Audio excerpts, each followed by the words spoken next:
हाँ नमस्कार दोस्तों, आज हम केमिस्ट्री के टॉपिक डाइवोलेंट पर चर्चा करेंगे। डाइवोलेंट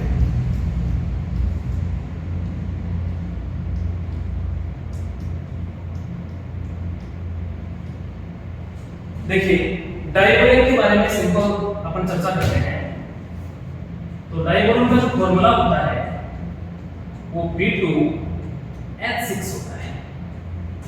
सिंपल बात ये है कि डाइवोलेंट में जो ये हाइड्रोजन है, ये हाइड्रोजन हाइड्राइड के रूप में होता है। किसके रूप में होता है? हाइड्राइड के रूप में। और हाइड्राइड में जो हाइड्रोजन जो होता है वो H-1 ऑक्सीकरण, यानी कि जो हाइड्रोजन है -1 ऑक्सीडेशन नंबर में होता है। डाइवोलेंट की अंदर बात करें, इसका जो शेप है, सबसे पहले शेप की बात करते हैं। तो देखिए दोस्तों, सिंपल वे में बना देता हूं, तो इसका अपन डायग्राम बनाएंगे। D2S6 D2S6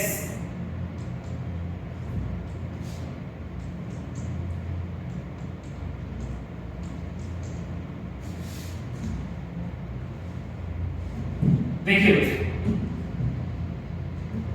इसमें क्या है कि ये जो बोरोन है, इससे ये जो हाइड्रोजन जुड़े हुए हैं, 4 हाइड्रोजन, इनको टर्मिनल हाइड्रोजन कहा जाता है। टर्मिनल हाइड्रोजन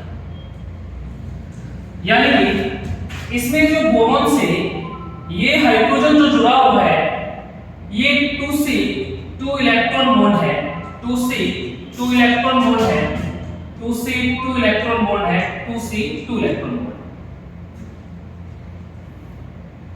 अब चर्चा करें, ये जो हाइड्रोजन है, ये इससे जो जुड़ा हुआ है, इस बॉन्ड को अपन नाम देंगे 3C 2 इलेक्ट्रॉन बॉन्ड। इसको हम समझाते हैं कैसे। ये जो बोरोन है, इसका इलेक्ट्रॉनिक विन्यास देखें 2s2 2p1। तो इसका ग्राउंड स्टेट देखें,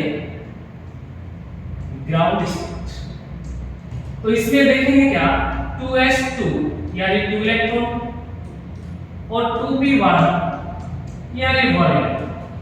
और इसका एक्साइटेड स्टेट की बात करें तो 1 इलेक्ट्रॉन ट्रांसफर टू p, ठीक है, 1 2p में 2 इलेक्ट्रॉन 2s1 2p2। तो देखिए दोस्तों, यहां जो बोरोन है उसके पास 2s में 1 और 2p में 2 यानी 3 मॉड्यूल। यानी कि शेप के अंदर चर्चा करें तो देखिए यहां बोरोन है, दूसरा बोरोन है,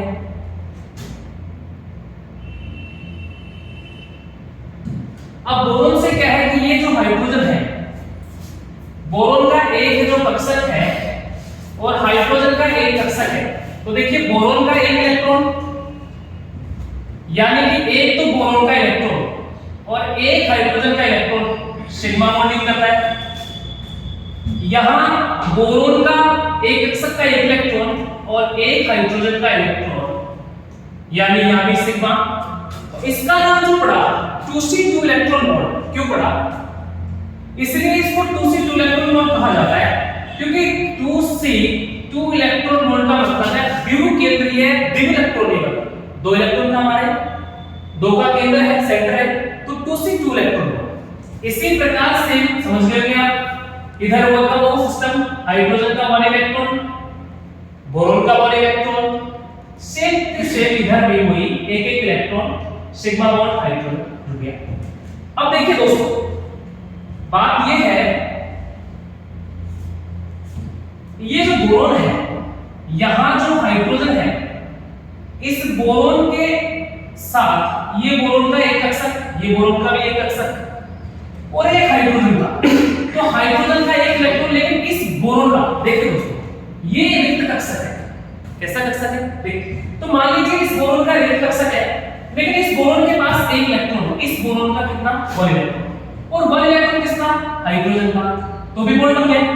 तो देखो कितने का सेंटर हुआ, 1 2 3 3 सेंटर, 3C, बोलो कितना, 3C, और कितने इलेक्ट्रॉन का होगा 2, तो इस बॉन्ड को कहा जाएगा 3C 2 electron bond. Same to same वही नीचे हाइड्रोजन, ये P का कक्षक, इधर P का कक्षक और ये हाइड्रोजन।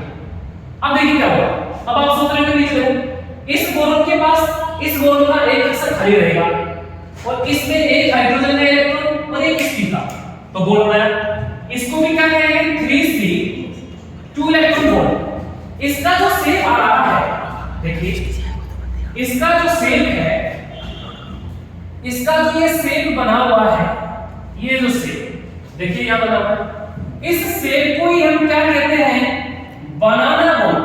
क्या कहते हैं दोस्तों, बनाना बॉन्ड कहते हैं।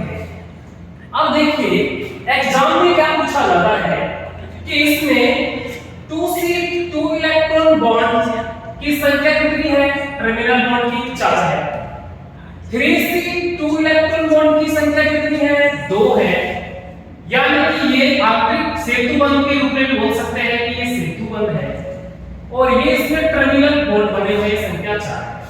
अब देखिए दोस्तों एग्जाम के अंदर ऐसा, अब सबसे पहले इस डायपोल के बारे में अगर डायरेक्ट ये कहा जाए कि इसके अंदर संकरण कौन सा है, किसके बारे में चर्चा करें, संकरण के बारे में, तो लोग sp2 लिख देते हैं, जो कि बहुत ही क्या है, गलत है। अब से पता चलता है कि बोरोन ये जो है, इस बोरोन से 1 2 3 4 चार संकृत कक्षक है, यानी 4 संकृत कक्षक किसमें बनेंगे, 4 संकृत कक्षक बनेंगे sp3 संकरण में। और डायपोल में कभी भी स्ट्रक्चर आपसे पूछ लिया जाए तो आपको बताना है चतुष्फलकीय शेप। कैसी शेप बेटा, चतुष्फलकीय शेप बतानी है इसका। अब देखिए मजे की बात है, डायपोल के अंदर क्वेश्चन यहां से भी ले गया, तो ये जो शानदार क्वेश्चन एग्जाम में आता है क्या है, देखिए अब ये जो बॉन्ड है, ये अंदर वाला बॉन्ड है, इसका मान लीजिए x है, और ये बाहर वाला बॉन्ड है, ये क्या है, y है। इसको मैं देखो टिक से याद करता हूं। एक तो क्या होता है बॉन्ड एंगल, एक होती है बॉन्ड लेंथ। देखिए दोस्तों बॉन्ड एंगल बॉन्ड लेंथ, देखो b का मतलब बाहर वाला, बताओ बाहर वाला b बड़ा है ना, बाहर वाला b बड़ा है, तो ये बाहर वाला बड़ा है, क्या है, बाहर वाला क्या है, बड़ा है, तो बाहर वाला कौन है, y है, तो कौन बड़ा हुआ, y greater than x। Clear, जल्दी होगा एकदम टकाटक। अब देखिए लेंथ की बात करें तो बॉन्ड लेंथ में क्या होगा, बॉन्ड लेंथ बाहर वाली BL से क्या है, छोटी है, इसका मतलब बाहर वाली बोलो छोटी। अब देखिए बाहर वाली आपने क्या ले ली, ये बाहर वाली A ले ली, अंदर वाली B ले ली, तो बाहर वाली छोटी है, अंदर वाली क्या है, बड़ी, तो भाई साहब B बड़ी है किससे, A से। तो इस प्रकार से जो डायपोरेन है इसका एक कंप्लीट टॉपिक है। तो कहने का अर्थ ये हुआ कि डायपोरेन में क्या क्या क्वेश्चन बन सकते हैं, डायपोरेन में B2S में संकरण कौन सा है, sp2 नहीं होगा, ध्यान रखिए बहुत इंपॉर्टेंट है, sp संकरण sp3 होगा, शेप चतुष्फलकीय होगी। एक बात इंपॉर्टेंट, B2S डायपोरेन जो होता है इसमें हाइड्रोजन बोलो किसके रूप में, हाइड्राइड। लोग सोचते हैं हाइड्रोजन का ऑक्सीकरण +1 है, नोट यहां कितना है, -1 है। B2S में अपन देखें ये जो शेप था, इस पूरे शेप में ये 4 टर्मिनल बॉन्ड, 2 सेटु बॉन्ड, इसको बनाना बॉन्ड भी बोलते हैं, मैंने लिख दिया है, और इनकी जो बॉन्ड लेंथ है, बॉन्ड एंगल है, ये मैंने आपको बता ही दिया। इस प्रकार से डायपोरेन का कंप्लीट टॉपिक होता है। Thank you.